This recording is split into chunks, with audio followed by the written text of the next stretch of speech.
We have a very good relationship, and there's no war.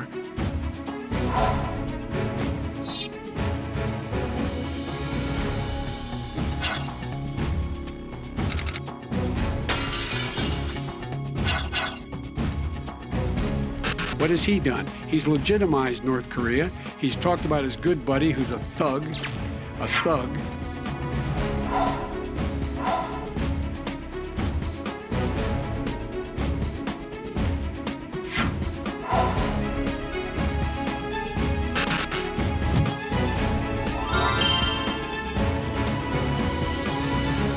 네, 미국 바이든 정부가 곧 들어섭니다. 북핵 협상이 다시 재개될 가능성이 있을까요? 없을까요? 글쎄요, 뭐 그런 질문 제일 싫은데요.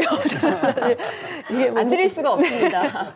근데 뭐 북한도 코로나19 때문에 굉장히 힘들었고 경제적인 타격도 많이 받아서 뭐 정신이 좀 없을 거라고 생각이 듭니다. 그리고 이제 바이든 행정부 국무부 장관으로 지금 토니 블링컨이 지명이 됐잖아요. 네. 물론 이제 존 볼튼과는 굉장히 결은 다릅니다만은 여전히 그래도 제재론자로 볼 수가 있고요. 북한이 핵 포기를 하지 않으면 우리가 계속 전방위적으로 압박을 해야 된다는 입장을 고수하고 있어서 그렇게 보면은 저는 사실상 올해는 좀 어렵지 않겠나라고 보고 있습니다. 네. 저는 그거보다는 약간 긍정적인데요. 물론 궁금합니다. 이제 제재론자입니다. 근데 이 제재론은 제재를 수단화하고 제재가 목적이 아니라 대화를 이끌어내기 위한 수단으로 보는 사람이 이제 바이든과 블링컨이라고 볼 수 있기 때문에 근데 이제 이 관리를 잘해야 되는데 시그널이지 않습니까? 암중모색이라고 보여지는데 네. 좀 좋은 시그널이 왔다 가면서 좀 이렇게 그 분위기가 이길 것을 좀 기다려야 하는데요. 네, 그래서 북한도 지금 기다리고 있을 것이다. 그래서 북한판 전략이 있네 아닌가, 전략적 있네 아닌가 이렇게 얘기하는 사람들도 있습니다. 그래서 서로가 좀 우호적인 분위기를 보내다 보면 후반기쯤에 저는 어떤 그 협상의 물꼬도 생길 수 있다 이렇게 생각합니다. 흐름이 좋다면 가능하지 않을까라는 말씀이시죠. 예. 그런데 앞서 국무부 장관에 임명했다고 나오는 방금 말씀하신 블링컨 어디선가 들어본 분이다 했는데 이분이 오바마 대통령 시절에 그 오사마 빈 라덴 사살 작전 사진에 그게 나왔던 분이셨어요. 그때 당시에 이제 안보 보좌관이셨는데 이때 이분이 이란 핵 합의의 어떤 주역으로 활동하고 저 알고 있거든요. 그러면은 혹시 북한하고 이런 핵 합의를 하는 것도 이란과 했던 방식으로 그렇게 이어질 가능성은 없을까요?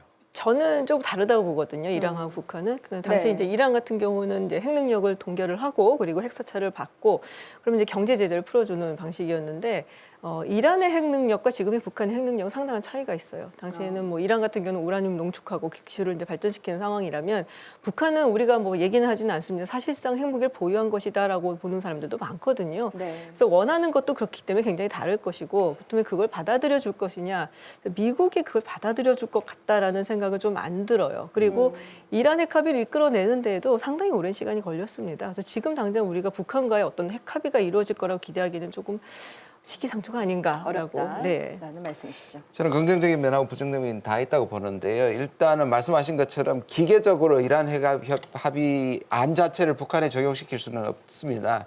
직업의 전력도 전혀 다르고요. 그럼에도 불구하고 긍정적인 면은 뭐냐면 중간 단계를 인정하는 겁니다.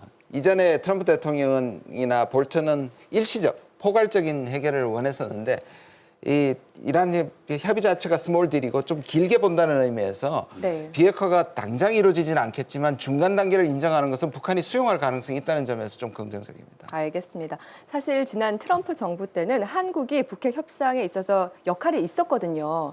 그렇다면 바이든 시대에는 우리의 역할이 어떻게 이루어질 수 있을까가 또 궁금해요. 제가 계속 부정적인 얘기만 꺼내는 것 같아서 죄송한데 네, 바이든 당선인 같은 경우는 이 트럼프 행정부에서 있었던 한국, 미국, 북한 간의 어떤 뭐 정상회담 추진이라든지 북핵 합의 진행 방식에 대해서 그렇게 달가워지는 않아요. 네. 그래서 그런 방식을 똑같이 추진할 것 같지는 않고요. 그래서 정상회담도 사실은 조금 어렵지 않을까라고 저는 생각을 하고요.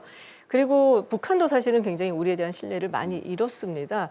그래서 우리가 적극적으로 개입을 해서 중재를 하겠다라는 모습을 보이는 것보다는 저는 오히려 조용히 물밑으로 미국과도 그렇고 북한과도 그렇고 한국 정부가 신뢰를 먼저 좀 회복하는 게 우선순위가 돼야 되지 않을까 생각을 합니다. 네. 네, 그 전체적인 틀에서 저도 아주 동의를 하는데요. 지금 사실 미국이 제일 급한 것은 그 코로나 이 진정입니다. 네, 네, 그리고 국내 경제 상황. 회복이고 그러다 보니까 아무래도 한반도 문제가 최우선 순위가 될 수는 없죠. 그렇죠. 그러니까 이제 약간 밀릴 수 있고 이렇게 되면 혹시 북한이 조바심을 내지 않을까? 왜 우리랑 얘기를 안 해주느냐? 이제 이런 것 때문에 우리가 걱정을 하는데 이렇게 어수선한데 그 한국이 섣부르게 뭐 주도하겠다 막 이런 것들은 잘못하면 역효과를 낼 수도 있다는 생각이 듭니다. 그렇기 때문에 이 중국 같은 경우와도 깊이 얘기를 해야 되지만 중국도 미국 눈치 보는 게 첫 번째거든요. 미국이 어떻게 나오느냐에 따라서 대북 정책이라든지 이런 것들도 조정을 하기 때문에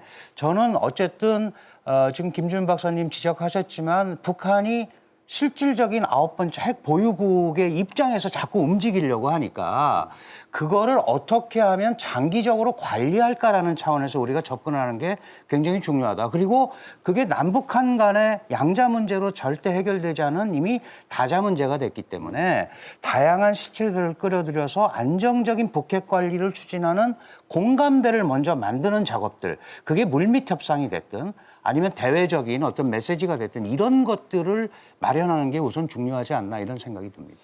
원래 이 북핵 문제가 어려운 것이 누가 먼저 양보할 것이냐 하지 않았습니까? 미국은 핵을 내려놔야지 당신을 믿겠다는 것이고 북한은 내가 핵을 내려놓을 수 있을 신뢰를 먼저 달라는 것이거든요. 그렇죠. 그 사이인데 그래서 정부도 바뀌었기 때문에 가장 중요한 건 시그널이라고 생각합니다. 여전히 좋은 시그널을 보내면서 분위기를 무르익어야 하는 것이 가장 중요하고 여기에서 한미 공조가 중요하고 한미 공조를 끌어내는데 우리의 역할이 있다고 생각합니다. 알겠습니다. 한반도 평화를 위해서 올해 우리가 어떤 해법을 찾을 수 있을지 보다 현명한 지혜를 모아야 할 때인 것 같습니다.